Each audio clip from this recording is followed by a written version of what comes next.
So it looks like Samsung is quietly gearing up for the Galaxy S26 Ultra, and the leaks are getting interesting. Every year, Samsung gives us a black Ultra, and every year it somehow ends up being black, but not really. The S25 Ultra, titanium black, titanium gray, titanium this, titanium that, but a truly black frame? Unless you grab the online exclusive jet black model, that didn't exist. But this time, Samsung might finally be doing what fans have been asking for. One of the most reliable leak sources out there, Ice Universe, claims the S26 Ultra in black will actually have a black frame. No silver edges, no washed-out metal finish. An actual all-black Ultra straight out of the box. Now here's where things get a bit funny. According to the leak, this darker frame is going to make the side bezels look thicker than they really are.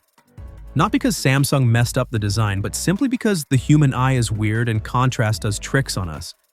So if you see the S26 Ultra and think, wait, why does the screen border look chunkier? It might literally just be the color messing with you.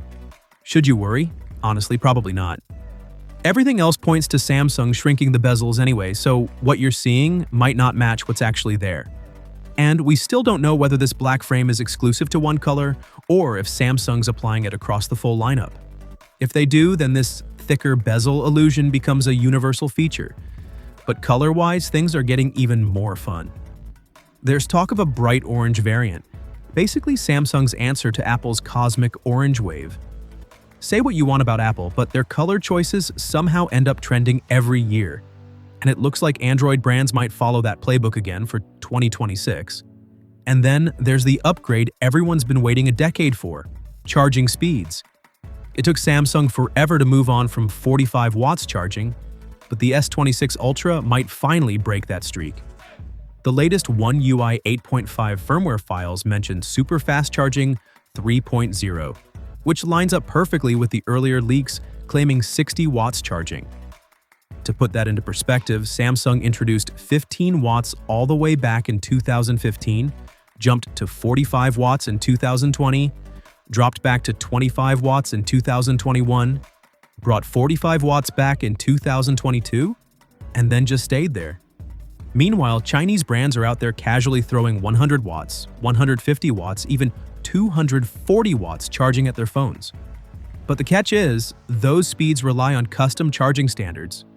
If you lose the original charger, good luck. Samsung, Apple, and Google stick to USB PD, which means you can use a ton of third-party chargers without frying your phone. So if Samsung really is moving to 60 watts while staying on USB PD, that might actually be the sweet spot between speed and safety. Anyway, that's everything we know so far. And honestly, the S26 Ultra is shaping up to be more interesting than I expected. But what do you think? Is the all-black model the one to get? Is 60 watts finally enough? Drop your thoughts down below. I always love reading what you guys think. Thanks for sticking around, and I'll catch you in the next one. Until then, take it easy.